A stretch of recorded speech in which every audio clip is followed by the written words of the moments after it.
Para analizar la crisis en Ecuador, tenemos el comentario del doctor Juan Cruz Olmeda, profesor e investigador del Centro de Estudios Internacionales del Colegio de México y director de la revista Foro Internacional.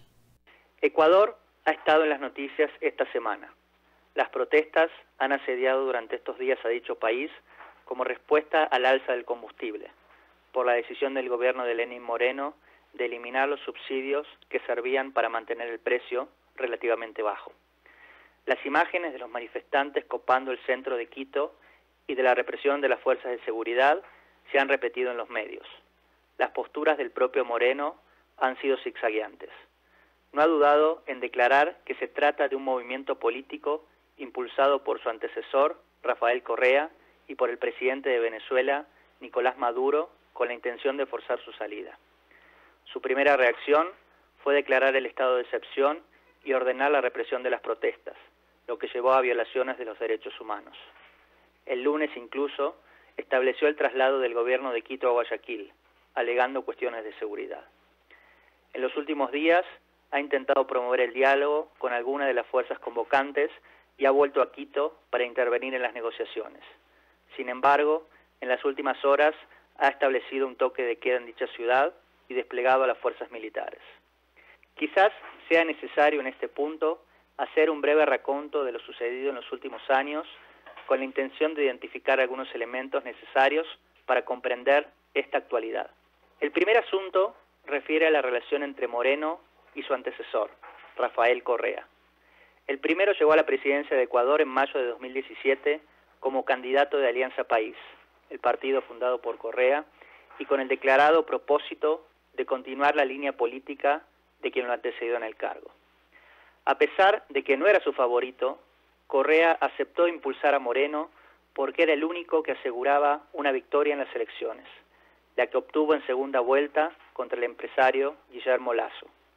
A pesar de no ser parte del círculo íntimo del exmandatario, Moreno había sido una figura central durante el primer gobierno correísta, ocupando el cargo de vicepresidente durante el periodo entre 2007 y 2013. Una vez en el poder, sin embargo, empezó a dejar en claro las diferencias con su antecesor, no solo cultivando un perfil opuesto al estilo confrontativo que caracterizó a Correa, sino buscando desde un inicio purgar de su gobierno a figuras que seguían siendo leales al expresidente. Así, no dudó en empujar causas judiciales contra algunos funcionarios que había heredado de la gestión anterior, entre los que se encontraba su propio vicepresidente, Jorge Glass, quien respondía directamente a Correa y terminó en la cárcel. Moreno no dudó tampoco en enfrentarse directamente contra el exmandatario, no solo promoviendo una reforma constitucional para prohibir la reelección, que por el momento ha sepultado cualquier aspiración de Correa por volver a la presidencia, sino que reflotó denuncias judiciales contra su antecesor que le han impedido al antiguo líder volver a Ecuador ante la certeza de que quedaría detenido.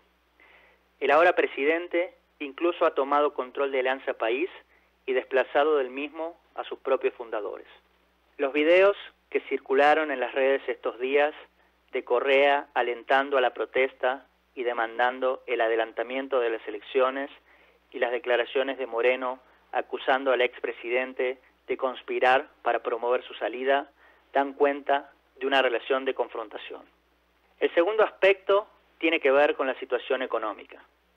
Si Ecuador fue uno de los beneficiarios del boom de las commodities durante la primera década y media del siglo XXI, la caída del precio del petróleo, su principal exportación, registrada desde 2014 y 2015, tuvo un efecto directo en las finanzas del país. A esto se sumaron los efectos del terremoto de 2016, que supusieron destinar una parte importante del gasto público a la reconstrucción. En este contexto, la economía comenzó a ralentizarse y la deuda a crecer. Durante los últimos años, el PIB ecuatoriano se ha mantenido en los mismos niveles que en 2015. Moreno no dudó en acusar a su antecesor de esta situación al asumir el poder y planteó una política económica más ortodoxa. En este contexto debe entenderse el acuerdo que el país suscribió con el Fondo Monetario Internacional en marzo de este año, que, a cambio de una ayuda por 4.200 millones de dólares, exigió diferentes ajustes al gasto público. La decisión de eliminar el subsidio a las gasolinas, que detonó las protestas, fue una de las medidas negociadas como parte del acuerdo. Por último, es importante destacar el histórico peso de algunas organizaciones sociales que han estado en el centro de las manifestaciones durante esta semana.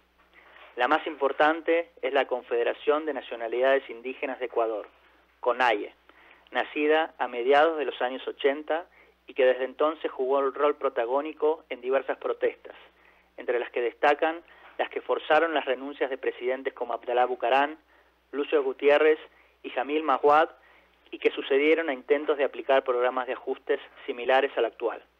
La CONAIE ha sido la mayor convocante durante los últimos días y ha recurrido a las mismas estrategias del pasado, como bloquear carreteras y marchar hacia Quito. Resulta relevante destacar que durante su periodo como presidente, Correa tuvo notorios y públicos conflictos con la organización, dado que la CONAIE se opuso, entre otras cuestiones, a las políticas extractivistas impulsadas por el mandatario. Y desde su gobierno actuó para promover su debilitamiento. Por lo anterior, resulta poco probable que la organización actúe ahora bajo los designios del expresidente, y más bien parece estar buscando volver a fortalecer su posición. De hecho, en las últimas horas la propia CONAIE ha acusado a Correa de oportunista por intentar asumir una posición de liderazgo. El gran interrogante ahora es cómo se podrá dar salida a la crisis. Además de las estrecheces económicas, Moreno enfrenta muy bajos niveles de aprobación, por lo que su posición se encuentra sumamente debilitada. El único camino será el del diálogo y la negociación, echando para atrás algunas medidas. Sin embargo, no parece probable que Correa pueda volver a emerger a futuro como una figura central en la política del país. Más bien, y como muchos analistas han comenzado a plantear, la situación podría hacer crecer las chances de líderes abiertamente de derecha como Lasso o Nebot de llegar al poder en próximas elecciones. Para Radio Educación, Juan Cruz Olmeda, profesor investigador del Centro de Estudios Internacionales del Colegio de México.